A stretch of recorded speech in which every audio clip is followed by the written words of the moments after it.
Agujevite from Fortín Mborore, which is the Guaraní community right outside Iguazú Falls. At this particular village, they want tourists to come in, they want people to see their way of life, to document it, and then present it back to the world.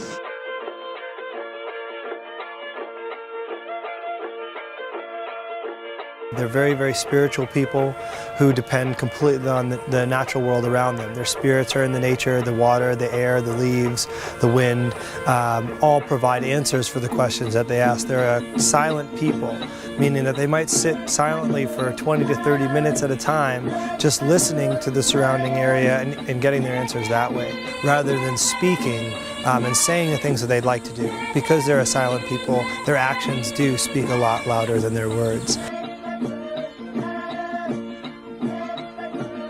I thought it was really cool, and just walking around and seeing like all the snares and traps that they have, and you know the market and the performance of how they sing. It just seems so unified. It seems like such a community that's just really in touch with everyone around them and nature. It was really, really enlightening to see kind of this tribal wisdom that a lot of us modern folk don't have anymore.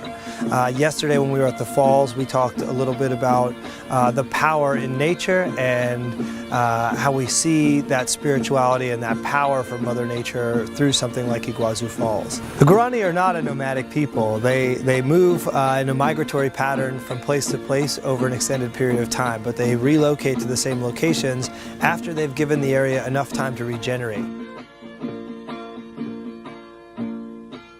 Well, in Brazil, they're having a really hard time with, you know, land ownership, because there are these ranchers that are taking over their land and kicking them out. And there are sugarcane plantations too that use up most of the land, and they rely a lot on indigenous workers and laborers. Because of their kind of migratory nature and that they don't spend their entire lives in one place, they don't believe in land ownership. They believe that Mother Earth is for everyone to share equally and get the most out of.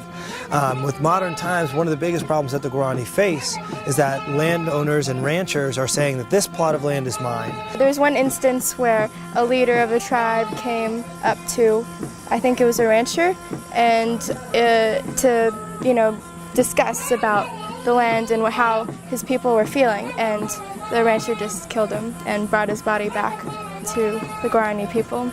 So that definitely scared the Guaraní of taking this political advocacy on again, because the first time ended so poorly. The weapons that they have are more bamboo spears, so against a landowner or a rancher shotgun, there's not really much that you could fight back with. They're peaceful people that live within nature and within communities of each other, and they don't really understand the private nature of this is my land and this is your land. So they're having a lot of difficulty figuring out their place amongst the modern world. We want to make a public service announcement, and we're going to post it on YouTube so everybody can access it, well, anyone with internet. And so the focus of this would be to spread awareness about the Guaraní rights, and so people know exactly what's going on, and we'll give like ideas of how to help. The public service announcement has to ship. Okay, first it has to be short, under 3 minutes in length. The H is for it has to show people how to help.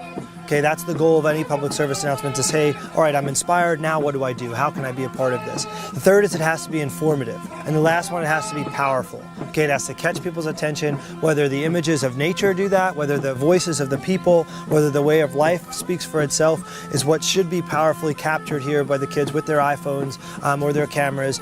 If you have a lot of passion and you really want to help, but you don't know how to, then there's sort of no point of having that passion unless you know exactly, you know, what you're gonna do to help. To appreciate and encourage them to speak on behalf of the Guaraní people who are silent and have trouble advocating for themselves.